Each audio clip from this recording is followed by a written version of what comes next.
Hey everyone, I am Darshana Hegde here to teach you accountancy easily. Subscribe to our channel for more videos like this. Hello dear students, welcome back to accountancy easy learn. So ನಾನಿವತ್ತು second PUC accountancy ಮೇಲೆ ಒಂದು important ಆಗಿರುವಂಥ 6 mark problem ಜೊತೆ ಬಂದಿದ್ದೀನಿ. Important and easy ಅಂತ ಹೇಳ್ಬೋದು. So easy in the whole syllabus. So ಅಂಥ ಒಂದು ಟಾಪಿಕ್ ಅಂತಂದರೆ ಅದು interest on drawing under product method. So ಇದು ಫಸ್ಟ್ ಚಾಪ್ಟರಿಂದ ಬರುವಂಥ ಟಾಪಿಕ್. ಸೊ ಈ ಚಾಪ್ಟರಲ್ಲಿ ಎಲ್ಲ 6 ಮಾರ್ಕಿಗೆ ಇಂಪಾರ್ಟೆಂಟ್ ಆಗಿರುವಂಥ ಟಾಪಿಕ್ಗಳೇ. ಸೊ ಟೋಟಲ್ ಆಗಿ 4 ಕ್ವಶನ್ಗಳನ್ನು 6 ಮಾರ್ಕಿಗೆ ಈ ಚಾಪ್ಟರಿಂದ ಕೇಳ್ತಾರೆ. ಸೊ ಅದಂದರೆ ಮೊದಲನೇದಾಗಿ P&L appropriation account which I covered in the last ಸೆಷನಲ್ಲಿ ಕವರ್ ಮಾಡಿದ್ದೀನಿ. ಅದೇ ರೀತಿಯಾಗಿ ಬಹಳಷ್ಟು ವಿಡಿಯೋಸ್ಗಳು ಇದೆಲ್ಲ ಟಾಪಿಕ್ಗಳ ಮೇಲೆ ಕೂಡ ನಮ್ಮ ಚಾನಲಲ್ಲಿ ಆಲ್ರೆಡಿ ಲಭ್ಯ ಇದೆ. ಸೊ ಅದಾದಮೇಲೆ ಸೆಕೆಂಡ್ ಟಾಪಿಕ್ ಅಂತಂದರೆ P&L appropriation account with guarantee of profit. ಹಾಗೆ ಮೂರನೇ ಟಾಪಿಕ್ ಪ್ರಾಡಕ್ಟ್ ಮೆಥಡಲ್ಲಿ ಇಂಟ್ರೆಸ್ಟ್ ಕ್ಯಾಲ್ಕುಲೇಷನ್ ಮಾಡೋದು ಡ್ರಾಯಿಂಗ್ ಮೇಲೆ. ಹಾಗೆ ಎವರೇಜ್ ಪೀರಿಯಡ್ ಮೆಥಡಲ್ಲಿ ಇಂಟ್ರೆಸ್ಟನ್ನು ಕ್ಯಾಲ್ಕುಲೇಷನ್ ಮಾಡೋದು 4ನೇದಾಗಿರುತ್ತೆ. ಸೊ ಈ ರೀತಿಯಾಗಿ 4 ಟಾಪಿಕ್ಗಳನ್ನು ನಿಮಗೆ 6 ಮಾರ್ಕ್ ಸೆಕ್ಷನಲ್ಲಿ ಈ ಚಾಪ್ಟರ್ನ ಕೇಳ್ತಾರೆ. ಆ್ಯಂಡ್ ಆ್ಯನ್ಯುವಲ್ ಎಕ್ಸಾಮಲ್ಲಿ ಈ ಗ್ರೂಪಿಂದ ಅಂದರೆ 4 ಕ್ವಶನ್ಗಳಿಂದ ಯಾವುದಾದ್ರೂ ಒಂದು ಬರುತ್ತೆ. And most probable question is product method ಅಂತ ಹೇಳ್ಬೋದು.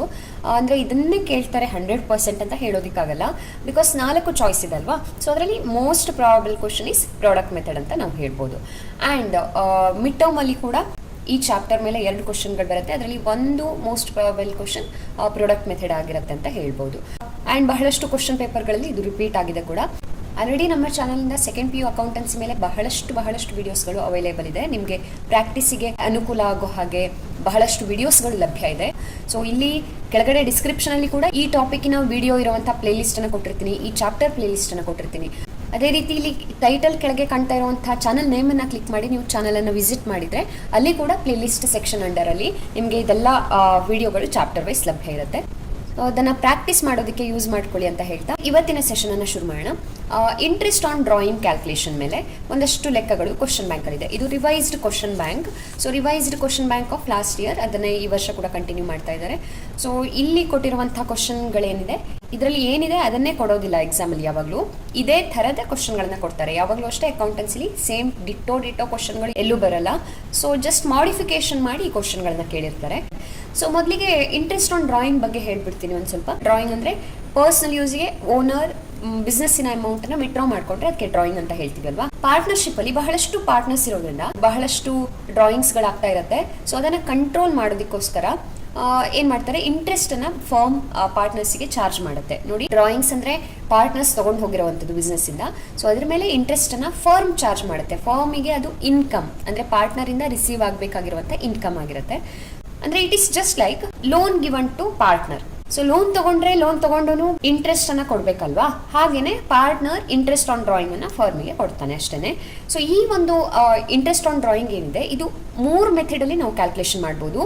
One is direct method, second one product method and third one average period method. Drawing ಹೇಗೆ ಮಾಡ್ತಿದ್ದಾನೆ ಅವನು ಅನ್ನೋ ಪ್ಯಾಟರ್ನ್ ಮೇಲೆ ಇದು ಡಿಪೆಂಡ್ ಆಗಿರುತ್ತೆ. ಕೆಲವೊಂದ್ಸಲ ಏನಾಗಿರುತ್ತೆ, ಇಯರ್ಲಿ 1 or 2 ಡ್ರಾಯಿಂಗ್ಸ್ ಅಷ್ಟೇ ಮಾಡಿರ್ತಾನೆ. ಸೊ ಇಂಥ ಸಮಯದಲ್ಲಿ ನಾವು ಈ ಥರ ಯಾವುದಾದ್ರೂ ಬೇರೆ ಮೆಥಡ್ಗಳನ್ನ ಯೂಸ್ ಮಾಡೋದಕ್ಕಿಂತ ಸಿಂಪಲ್ ಮೆಥಡ್ ಅಥವಾ ಡೈರೆಕ್ಟ್ ಮೆಥಡನ್ನು ಯೂಸ್ ಮಾಡಿಕೊಂಡು ಕ್ಯಾಲ್ಕುಲೇಷನ್ ಮಾಡ್ಬೋದು. ಸೊ ಅಂದರೆ ಅಲ್ಲಿ ಇಂಟ್ರೆಸ್ಟ್ ಕ್ಯಾಲ್ಕುಲೇಷನ್ ಮಾಡೋ ಮೆಥಡ್ ನಿಮ್ಗೆ ಗೊತ್ತೇ ಇದೆ. ಯಾವುದೇ ಅಮೌಂಟ್ ಕೊಟ್ಟಿರ್ತಾರೆ ಡ್ರಾಯಿಂಗಿಂದು, ಅದ್ರ ಮೇಲೆ ರೇಟ್ ಏನು ಕೊಟ್ಟಿರ್ತಾರಲ್ಲ ಅದನ್ನು ಮಲ್ಟಿಪ್ಲೈ ಮಾಡ್ತೀವಿ.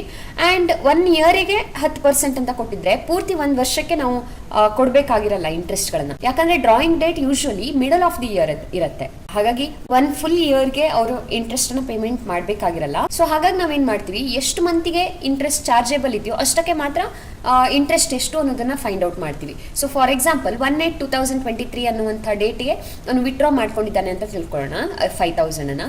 ಸೊ ಈ ಸಂದರ್ಭದಲ್ಲಿ ಇಯರ್ ಎಂಡ್ ತನಕ, ಈ ಡೇಟಿಂದ ಇಯರ್ ಎಂಡ್ ತನಕ ಎಷ್ಟು ಮಂತ್ ಔಟ್ಸ್ಟ್ಯಾಂಡಿಂಗ್ ಆಗುತ್ತೆ ಅನ್ನೋದನ್ನ ಫಸ್ಟ್ ಫೈಂಡ್ ಔಟ್ ಮಾಡ್ಕೋತೀವಿ.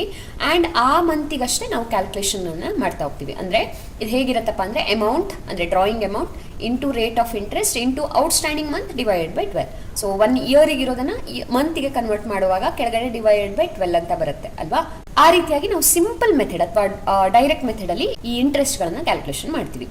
ಹಾಗೇನೆ ಇನ್ನೆರಡು ಮೆಥಡ್ ಅಂತಂದ್ರೆ ಒಂದು ಪ್ರಾಡಕ್ಟ್ ಮೆಥಡ್, ಮತ್ತೊಂದು ಎವರೇಜ್ ಪೀರಿಯಡ್ ಮೆಥಡ್ ಅಥವಾ ಶಾರ್ಟ್ಕಟ್ ಮೆಥಡ್ ಅಂತ ಹೇಳ್ತೀವಿ. ಪ್ರಾಡಕ್ಟ್ ಮೆಥಡನ್ನು ನಾವು ಮಲ್ಟಿಪಲ್ ಡ್ರಾಯಿಂಗ್ಸ್ ಇದ್ದಾಗ, ಒಂದು ವರ್ಷದಲ್ಲಿ ಬಹಳಷ್ಟು ಡ್ರಾಯಿಂಗ್ಸ್ಗಳಾಗಿದ್ದಾಗ ಯೂಸ್ ಮಾಡ್ಕೋತೀವಿ. ಸೊ ಎಸ್ಪೆಷಲಿ ಈ ರೀತಿ ಮಲ್ಟಿಪಲ್ ಡ್ರಾಯಿಂಗ್ಸ್ಗಳು ಬೇರೆ ಬೇರೆ ಡೇಟಿಗೆ ಆಗಿರಬೇಕು, ಬೇರೆ ಬೇರೆ ಅಮೌಂಟ್ ವಿಡ್ರಾ ಆಗಿರಬೇಕು, ಅಂಥ ಸಂದರ್ಭದಲ್ಲಿ ಪ್ರಾಡಕ್ಟ್ ಮೆಥಡ್ ಯೂಸ್ ಆಗುತ್ತೆ. ಅಂದರೆ multiple drawings with varying amounts ಅಂತ ಹೇಳ್ತೀವಿ. ಅಮೌಂಟ್ ಸೇಮ್ ಇರಲ್ಲ ಆ್ಯಂಡ್ ಅಲ್ಲಿ ಪ್ಯಾಟರ್ನ್ ಕೂಡ ಸೇಮ್ ಇರಲ್ಲ. ನೋಡಿ, ಇಲ್ಲಿ ಯಾವುದೋ ಒಂದು ಡೇಟಿಗೆ ವಿಡ್ರಾ ಮಾಡಿದ್ದಾನೆ, ಅದಾಗಿ ಮತ್ತೆಷ್ಟೋ ದಿನಕ್ಕೆ ಇನ್ನೊಂದು ವಿಡ್ರಾವಲ್, ಮತ್ತೆಷ್ಟೋ ದಿನಕ್ಕೆ ಇನ್ನೊಂದು ವಿಡ್ರಾವಲ್, ಈ ಥರ ಇದ್ದಾಗ ಪ್ರಾಡಕ್ಟ್ ಮೆಥಡ್. ಸೊ ಅದೇ ಒಂದು ಪ್ಯಾಟರ್ನ್ ಇದ್ದರೆ ಲೈಕ್ ಮಂತ್ಲಿ, ಕ್ವಾರ್ಟರ್ಲಿ, ಈ ಥರದ್ದು ಒಂದು ಪ್ಯಾಟರ್ನ್ ಇದ್ದು ಸೇಮ್ ಅಮೌಂಟ್ಗಳನ್ನ ವಿಡ್ರಾ ಮಾಡಿದರೆ, same amount at the same time interval, ಆ ಥರ ಇದ್ದಾಗ ನಾವು ಎವರೇಜ್ ಪೀರಿಯಡ್ ಮೆಥಡನ್ನು ಯೂಸ್ ಮಾಡ್ಕೋತೀವಿ. ಸೊ ಈ ರೀತಿಯಾಗಿ 3 ಮೆಥಡ್ಗಳು ಇದರಲ್ಲಿ ಇನ್ವಾಲ್ವ್ ಆಗಿದೆ. ಈ ರೀತಿ ಡ್ರಾಯಿಂಗ್ ಪ್ಯಾಟರ್ನ್ ಯಾವ ರೀತಿ ಇದೆ ಅನ್ನೋದ್ರ ಮೇಲೆ ನಾವು ಮೆಥಡ್ ಆಫ್ ಕ್ಯಾಲ್ಕುಲೇಷನನ್ನು, ಇಂಟ್ರೆಸ್ಟ್ ಕ್ಯಾಲ್ಕುಲೇಷನನ್ನು ಅಡಾಪ್ಟ್ ಮಾಡ್ಕೋತೀವಿ. ಸೊ ನಾವಿವತ್ತು ಪ್ರಾಡಕ್ಟ್ ಮೆಥಡಲ್ಲಿ ಇಂಟ್ರೆಸ್ಟ್ ಕ್ಯಾಲ್ಕುಲೇಷನ್ ಮಾಡೋದು ಹೇಗೆ ಅನ್ನೋದನ್ನು ನೋಡ್ತಾ ಹೋಗೋಣ. ಇಲ್ಲಿ ನೋಡಿ, ಫಸ್ಟ್ ಕ್ವಶನ್ ಏನಿದೆ ಅಂತ, Yashasvi and Tapasvi are partners in a firm during the year ended 31st March 2024. Yashasvi makes the drawings as under ಅಂತ ಕೊಟ್ಟಿದ್ದಾರೆ. ಡೇಟ್ ಆಫ್ ಡ್ರಾಯಿಂಗ್ ಇದೆ ನೋಡಿ, ಇಲ್ಲಿ ಒಂದು ಸ್ವಲ್ಪ ಹೆಚ್ಚು ಕಮ್ಮಿ ಆಗಿದೆ ಪ್ರಿಂಟ್. ಇದು ಡೇಟ್ ಆಫ್ ಡ್ರಾಯಿಂಗ್, ಇದು ಅಮೌಂಟ್ ಆಫ್ ಡ್ರಾಯಿಂಗ್, ಆಯಿತಾ. ಸೊ ಅದನ್ನು ನಮಗೆ ಕೊಟ್ಟಿರ್ತಾರೆ. ಆ್ಯಂಡ್ ಎಷ್ಟು ಪರ್ಸೆಂಟೇಜ್ ಆಫ್ ಇಂಟ್ರೆಸ್ಟ್ ಚಾರ್ಜ್ ಆಗುತ್ತೆ ಅಂತ ಕೊಟ್ಟಿದ್ದಾರೆ. 12% per annum partnership deed provide ಮಾಡ್ತಾ ಇದೆ ಇಂಟ್ರೆಸ್ಟನ್ನು. And calculate the interest on drawing of Yashasvi under product method ಅಂತ ಹೇಳಿದ್ದಾರೆ. ಸೊ ಇದಕ್ಕೆ ನಮಗೆ ಪ್ರೀ ರಿಕ್ವಿಸಿಟ್ ಬೇಕಾಗಿರೋದು ಅಂತಂದರೆ ಮೊದಲಿಗೆ ಈ ಥರದ ಒಂದು ಟೇಬಲ್. ಸೊ ಮೇಲ್ಗಡೆ ಕ್ಯಾಲ್ಕುಲೇಷನ್ ಆಫ್ ಪ್ರಾಡಕ್ಟ್ ಅಂತ ಬರ್ಕೋತೀವಿ ಆ್ಯಂಡ್ ಇಯರ್ ಆ್ಯಂಡ್ ಡೇಟನ್ನು ಬರ್ಕೊಬಿಡೋಣ, ಸೊ ದಟ್ ನಮಗೆ ಕ್ಯಾಲ್ಕುಲೇಷನ್ ಈಸಿ ಆಗುತ್ತೆ.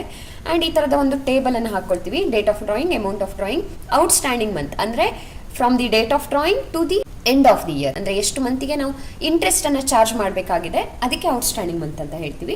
ಸೊ ಅದನ್ನು ಕ್ಯಾಲ್ಕುಲೇಷನ್ ಮಾಡಿಕೊಂಡು ಪ್ರಾಡಕ್ಟನ್ನು ಕ್ಯಾಲ್ಕುಲೇಷನ್ ಮಾಡ್ತೀವಿ. Means amount of drawing into outstanding month ಮಾಡಿದ್ರೆ ಪ್ರಾಡಕ್ಟ್ ಬರುತ್ತೆ. ಸೊ ಹೀಗೆ ಒಂದು ಟೇಬಲ್ ಹಾಕ್ಕೊಂಡ್ವಿ. ಅದಾದಮೇಲೆ ಲಾಸ್ಟ್ ಟೋಟಲಿಗೆ ಜಾಗ ಇಟ್ಕೋತೀವಿ. ಆ್ಯಂಡ್ ನೆಕ್ಸ್ಟ್ ಇಂಟ್ರೆಸ್ಟನ್ನು ಫಾರ್ಮುಲಾ ಹಾಕಿ ಕ್ಯಾಲ್ಕುಲೇಷನ್ ಮಾಡ್ತೀವಿ. ಇಷ್ಟು ಈಸಿಯಾಗಿ ಈ ಪ್ರಾಬ್ಲಮನ್ನು ಸಾಲ್ವ್ ಮಾಡ್ಬೋದು. ಸೊ ನಾನಿಲ್ಲಿ ಕ್ವಶನಿಂದ ಈ ಒಂದು ಡೇಟ್ ಆಫ್ ಡ್ರಾಯಿಂಗ್ ಮತ್ತು ಅಮೌಂಟ್ ಆಫ್ ಡ್ರಾಯಿಂಗನ್ನು ಇಲ್ಲಿ ಬರ್ಕೊಂಡಿದ್ದೀನಿ. ಸೊ ಇದು ಫಸ್ಟ್ ಕೆಲಸ. ಆಮೇಲೆ ನೀಟಾಗಿ ಫಾರ್ಮ್ಯಾಟ್ಗಳನ್ನು ಹಾಕ್ಕೊಳ್ಬೇಕು. ಎಲ್ಲ ಹೆಡ್ಡಿಂಗ್ಗಳನ್ನು ಕ್ಲಿಯರ್ ಆಗಿ ಬರೀಬೇಕು. ಲೈಕ್ ಕ್ಯಾಲ್ಕುಲೇಷನ್ ಆಫ್ ಪ್ರಾಡಕ್ಟ್ ಇರ್ಬೋದು, ಕಾಲಮ್ ಹೆಡ್ಡಿಂಗ್ಗಳು ಇರ್ಬೋದು, ಟೋಟಲ್ ಪ್ರಾಡಕ್ಟ್ ಅಂತ ಇರ್ಬೋದು, ಅಥವಾ ಫಾರ್ಮುಲಾಗಳನ್ನು ಇರ್ಬೋದು. ಇದನ್ನೆಲ್ಲ ಎಷ್ಟು ನೀಟಾಗಿ ರೆಪ್ರೆಸೆಂಟ್ ಮಾಡ್ತಿರೋ ಅಷ್ಟು ಚೆನ್ನಾಗಿ ನಿಮಗೆ ಮಾರ್ಕ್ಸ್ಗಳು ಬರುತ್ತೆ ಅಕೌಂಟೆನ್ಸಿಲಿ. The way of representation is also very important in accountancy, ಆಯಿತಾ. ರಿಪ್ರೆಸೆಂಟೇಷನ್ ಸ್ಟೈಲನ್ನು ಚೇಂಜ್ ಮಾಡಿಕೊಂಡ್ರೆ, ತುಂಬ ಸುಪೀರಿಯರ್ ಮಾಡಿಕೊಂಡ್ರೆ ನೀವು ಚೆನ್ನಾಗಿ ಮಾರ್ಕ್ಸನ್ನು ಸ್ಕೋರ್ ಮಾಡ್ಬೋದು. ಸೊ ನಿಮಗೆ ತಿಳಿದಿರೋವಷ್ಟನ್ನು ನೀಟಾಗಿ ರಿಪ್ರೆಸೆಂಟ್ ಮಾಡೋದನ್ನ ಪ್ರಾಕ್ಟೀಸ್ ಮಾಡ್ಕೊಳ್ಳಿ, ಆಯ್ತಾ. ಆ್ಯಂಡ್ ಇನ್ನೊಂದಂದ್ರೆ, ಪ್ರಾಕ್ಟೀಸ್ ಮಾಡುವಾಗ್ಲೂ ಇದು ಯಾವುದೋ ಸ್ಟೆಪ್ಸನ್ನು ಸ್ಕಿಪ್ ಮಾಡೋ ಹಾಗಿಲ್ಲ. ಅಂದರೆ ಏನೆಲ್ಲ ಹೆಡಿಂಗ್ ಬರಿತೀವಿ ಅದನ್ನು ಬರಿಬೇಕು, ಫಾರ್ಮುಲಾ ಬರಿತೀವಲ್ಲ ಅದನ್ನು ಬರಿಬೇಕು. ಸೊ ಅವಾಗ ನಮಗೆ ಅದೇ ಪ್ರಾಕ್ಟೀಸಲ್ಲಿ ಬರುತ್ತೆ. ಇಲ್ಲ ಅಂತಂದರೆ ನಾವು ಹೇಗೇಗೋ ಅದನ್ನು ರಿಪ್ರೆಸೆಂಟ್ ಮಾಡಿರ್ತೀವಿ. ಸೊ ಪ್ರಾಕ್ಟೀಸ್ ಮಾಡುವಾಗಲೇ ಪರ್ಫೆಕ್ಟ್ ಆಗಿ ಪ್ರಾಕ್ಟೀಸ್ ಮಾಡಿ ಅನ್ನೋದು ನನ್ನ ಒಂದು ಸಜೆಷನ್. ಸೊ ಈಗ ನೋಡೋಣ ಔಟ್ಸ್ಟ್ಯಾಂಡಿಂಗ್ ಮಂತ್ ಕ್ಯಾಲ್ಕುಲೇಷನ್ ಮಾಡೋದು ಹೇಗೆ. ಈ ಡೇಟಿಂದ ಇಯರ್ ಎಂಡ್ ಡೇಟ್ ತನಕ, ಇಯರ್ ಎಂಡ್ ಡೇಟ್ ಅಲ್ಲಿ ಕೊಟ್ಟಿರ್ತಾರೆ. ಕೊಟ್ಟಿಲ್ಲ ಅಂತಂದ್ರೆ ಪ್ರತಿ ವರ್ಷದ ಮಾರ್ಚ್ ಎಂಡಿಗೆ ಇಯರ್ ಎಂಡ್ ಆಗಿರುತ್ತೆ. ಸೊ 23-24 ಅನ್ನ ಇಲ್ಲಿ ಕೊಟ್ಟಿದ್ದಾರೆ ಅಂತಂದ್ರೆ 2024 ಮಾರ್ಚ್ ಏನಿದೆ ಅದು ಇಯರ್ ಎಂಡ್ ಆಗಿರುತ್ತೆ. ಸೊ ನೋಡಿ, ಇದು date of drawing, last date of drawing, ಇದು ಬೇರೆ ಆಯ್ತಾ. ಇದನ್ನ ಪ್ರಾಬ್ಲಮ್ ಅಲ್ಲಿ ಕೊಟ್ಟಿರ್ತಾರೆ. For the year ending 31st March 2024 ಅಂತ ಕೊಟ್ಟಿದ್ದಾರಲ್ಲ. ಸೊ ಆ ಡೇಟ್ ಇದು, ಈ ಡೇಟ್ ಅಲ್ಲ ನಾನು ಇಲ್ಲಿ ಬರ್ಕೊಂಡಿರೋದು, ನಿಮ್ಮ ಗಮನಕ್ಕಿರಲಿ. ಸೊ ಈಗ ಈ ಡೇಟಿಂದ ಇಲ್ಲಿ ತನಕ ಎಷ್ಟು ಮಂತ್ ಆಗುತ್ತೆ ಅಂತ ನೋಡ್ತಾ ಹೋಗೋಣ. 1/8/2023 ಇದೆ. ಸೊ ಮಂತ್ ಬಿಗಿನಿಂಗ್ ಇರೋದ್ರಿಂದ ಇಲ್ಲಿ ನಾವೇನು ಮಾಡ್ತೀವಿ, ಮಂತ್ ಬಿಗಿನಿಂಗ್ ಇದ್ದಾಗ ಈ ಮಂತಿಗೂ ನಾವು ಇಂಟ್ರೆಸ್ಟನ್ನು ಪೇಮೆಂಟ್ ಮಾಡಬೇಕು. 8th ಮಂತಿಂದನೂ ಶುರು ಮಾಡ್ಕೋತೀವಿ. 8, 9, 10, 11, 12, 1, 2, 3 ಟೋಟಲ್ ಆಗಿ 8 ಮಂತ್ಸಿಗೆ ಅವನು ಇಂಟ್ರೆಸ್ಟನ್ನು ಪೇ ಮಾಡಬೇಕಾಗತ್ತೆ. ಹಾಗಾಗಿ 8 ಅಂತ ತಗೊಂಡ್ವಿ. ನೆಕ್ಸ್ಟ್ ಏನಿದೆ, 31/12/2023 ಇದೆ. ಅಂದರೆ ಮಂತಿನ ಎಂಡಿಗಿದೆ, 12th ಮಂತಿನ ಎಂಡಿಗೆ ಅವನು ವಿಡ್ರಾ ಮಾಡ್ಕೋತಾ ಇದ್ದಾನೆ. ಸೊ ಇಲ್ಲಿ ನೋಡಿ, 12th ಮಂತಲ್ಲಿ ಅವನೇನು ಡ್ರಾಯಿಂಗ್ ಮಾಡಿಲ್ಲ. ಸೊ ಹಾಗಾಗಿ ನೆಕ್ಸ್ಟ್ ಮಂತಿನ ಅವನು ಇಂಟ್ರೆಸ್ಟನ್ನು ಕೊಟ್ಟರೆ ಸಾಕು. 12th ಮಂತ್ ಎಂಡ್ ಆಗೋಗಿದೆ already. So 12th month consideration ಬೇಡ, ನೆಕ್ಸ್ಟ್ ಮಂತಿಂದ ಅಂದರೆ 1, 2 and 3 3 ಮಂತಿಗೆ ಅವನು ಇಂಟ್ರೆಸ್ಟನ್ನು ಕೊಟ್ಟರೆ ಸಾಕು. 3 ಅಂತ ಬರ್ಕೊಂಡ್ವಿ. ನೆಕ್ಸ್ಟ್ 31/3/2024 ಇದೆ. ರೀಸ್ the year end date. Year end ಡೇಟಿಗೆ ವಿಡ್ರಾ ಮಾಡ್ಕೊಂಡಿದ್ದಾರೆ. ಸೊ ಅವಾಗ ಒಂದೇ ಒಂದು ಮಂತಿಗೆ ಕೂಡ ಅವನು ಇಂಟ್ರೆಸ್ಟನ್ನು ಪೇಮೆಂಟ್ ಮಾಡೋ ಅವಶ್ಯಕತೆ ಇಲ್ಲ, ಯಾಕಂದರೆ ಆಲ್ರೆಡಿ ಇಯರ್ ಎಂಡ್ ಆಗೋಗಿದೆ. ಸೊ ಅಲ್ಲಿ 1 ಮಂತಿಗೂ ಅವನು ಇಂಟ್ರೆಸ್ಟ್ ಕೊಡೋದು ಪೆಂಡಿಂಗ್ ಉಳಿದಿಲ್ಲ. ಹಾಗಾಗಿ 0 ಅಂತ ತಗೋತೀವಿ. ಸೊ ಇದ್ರ ಮೇಲೆ ಇಂಟ್ರೆಸ್ಟ್ ನೆಕ್ಸ್ಟ್ ಇಯರಿಗೆ ಕೊಡ್ತಾನೆ, ಈ ವರ್ಷದಲ್ಲಿ ಅವನೇನು ಕೊಡಬೇಕಾಗಿಲ್ಲ ಅಲ್ವಾ, ಹಾಗಾಗಿ 0 ಅಂತ ತಗೋತೀವಿ, ಆಯ್ತಾ. ಸೊ ಈ ರೀತಿ ಬರ್ಕೊಳ್ಳೋದು ನೆಕ್ಸ್ಟ್ ಸ್ಟೆಪ್. ಇದಾದ್ಮೇಲೆ ಪ್ರಾಡಕ್ಟ್ ಕ್ಯಾಲ್ಕುಲೇಷನ್ ಮಾಡ್ತೀವಿ. Amount of drawing into outstanding month 5000 into 8 40,000, 1,000 into 3 30,000, 15,000 into 0 ಬರುತ್ತೆ. ಸೊ ನೋಡಿ ಇಲ್ಲಿ ಕೆಲವರು ತಪ್ಪು ಮಾಡ್ತೀರಿ, ಯಾವುದೇ ನಂಬರಿಗೆ 0 ಇಂದ ಮಲ್ಟಿಪ್ಲೈ ಮಾಡಿದಾಗ 0 ಬರುತ್ತೆ, ಕೆಲವರು 15,000 ಅಂತಾನೆ ಬರೀತೀರಿ. ಸೊ ಅದರಲ್ಲಿ ಗಮನಕ್ಕಿರಲಿ ಬರೆಯುವಾಗ. ಸೊ ಈಗ ಟೋಟಲ್ ಮಾಡ್ತೀವಿ, ಟೋಟಲ್ ಪ್ರಾಡಕ್ಟ್ 70,000 ಬರ್ತಾ ಇದೆ. ನೆಕ್ಸ್ಟ್ ನಾವು ಇಂಟ್ರೆಸ್ಟ್ ಆನ್ ಡ್ರಾಯಿಂಗಿಗೆ ಫಾರ್ಮುಲಾ ಹಾಕ್ತೀವಿ. Interest on drawing is equal to total product, ಇದ್ರ ಮೇಲೆ ರೇಟ್ ಆಫ್ ಇಂಟ್ರೆಸ್ಟನ್ನು ಮಲ್ಟಿಪ್ಲೈ ಮಾಡ್ತೀವಿ. ಸೊ ರೇಟ್ ಆಫ್ ಇಂಟ್ರೆಸ್ಟ್ ಅಲ್ಲಿ ಪರ್ಸೆಂಟೇಜಲ್ಲಿ ಬರಿಬೇಕಾಗತ್ತೆ, ಹೋಲ್ ಡಿವೈಡೆಡ್ ಬೈ 12 ಆಯಿತಾ. ಅಂದರೆ ಇದೆರಡಕ್ಕೂ 12 ಇಂದ ಡಿವೈಡ್ ಮಾಡ್ತೀವಿ. This is the formula. So ಇಲ್ಲಿ ಬರೆಯುವಾಗ ಫಾರ್ಮುಲಾದಲ್ಲಿ ಅಮೌಂಟ್ಗಳನ್ನು ಹಾಕುವಾಗ ನೋಡ್ಕೊಳ್ರಿ ಕರೆಕ್ಟಾಗಿ. 70,000 ಟೋಟಲ್ ಪ್ರಾಡಕ್ಟ್ ಇದೆ, ಇಂಟು 12% ಅಂತ ಬರಿಬೇಕು, ಶೋ ಮಾಡಬೇಕು. ಈ ಪರ್ಸೆಂಟೇಜ್ ಸಿಂಬಲ್ ಹಾಕಿಲ್ಲ ಅಂದರೆ ಡಿವೈಡೆಡ್ ಬೈ 100 ಅಂತ ಬರಿಬೇಕು. ಸೊ ಎರಡರಲ್ಲಿ ಒಂದು ಪರ್ಸೆಂಟೇಜ್ ಮೀನ್ಸ್ ಡಿವೈಡೆಡ್ ಬೈ 100. ನೀವು ಕ್ಯಾಲ್ಕುಲೇಟರಲ್ಲಿ ಕ್ಯಾಲ್ಕುಲೇಷನ್ ಮಾಡುವಾಗ್ಲೂ ಅಷ್ಟೇ 12 ಡಿವೈಡೆಡ್ ಬೈ 100 ಅಂತಾದರೂ ಕ್ಯಾಲ್ಕುಲೇಷನ್ ಮಾಡಬೇಕು, ಇಲ್ಲ 12% ಅನ್ನೋ ಸಿಂಬಲ್ ಇರುತ್ತಲ್ಲ ಅದನ್ನಾದರೂ ಪ್ರೆಸ್ ಮಾಡಬೇಕು. ಸೊ ಅಂದರೆ ಮಾತ್ರ ಕರೆಕ್ಟ್ ಆನ್ಸರ್ ಬರುತ್ತೆ. 70,000 ಇಂಟು 12%, ಈ ರೀತಿ ಮಾಡಿದ್ರೆ ಮಾತ್ರ ಕರೆಕ್ಟ್ ಆನ್ಸರ್ ಬರುತ್ತೆ, ಇಲ್ಲಾಂದರೆ ಸರಿ ಬರಲ್ಲ. 70,000 ಇಂಟು 12 ಮಾಡಿಟ್ರೆ ತಪ್ಪಾಗುತ್ತೆ ಆಯಿತಾ. ಹಾಗಾಗಿ ನಿಮ್ಮ ಗಮನಕ್ಕಿರಲಿದು. ಈಗ ಈ ರೀತಿ 70,000 ಇಂಟು 12% ಮಾಡಿದ್ವಿ, ಡಿವೈಡೆಡ್ ಬೈ 12 ಮಾಡಿದ್ವಿ, ನಮಗೆ ಆನ್ಸರ್ 700 ಬಂತು. ಸೊ ಇಷ್ಟು ಸುಲಭವಾಗಿ ಈ ಒಂದು ಪ್ರಾಬ್ಲಮನ್ನು ಸಾಲ್ವ್ ಮಾಡ್ಬೋದು. ಇನ್ನು ನೆಕ್ಸ್ಟ್ ಪ್ರಾಬ್ಲಮ್ ನೋಡಿ, ಸಹನಾ ಆ್ಯಂಡ್ ಸಾನಿಯಾ ಪ್ರಾಬ್ಲಮ್, ಅಂದರೆ ಸೆಕೆಂಡ್ ಪ್ರಾಬ್ಲಮ್ ಏನಿದೆ ಕ್ವಶನ್ ಬ್ಯಾಂಕಲ್ಲಿ ಅದನ್ನು ತೊಗೊಂಡಿದ್ದೀನಿ. ಸೊ ಇದರಲ್ಲಿ ಕೂಡ ನಮಗೆ ಒಂದಷ್ಟು ಡ್ರಾಯಿಂಗ್ಗಳನ್ನು ಕೊಟ್ಟಿದ್ದಾರೆ. Sahana and Saniya are partners in a firm. Sahana's drawings for the year 2023-24 are given as under ಅಂತ ಕೊಟ್ಟಿದ್ದಾರೆ.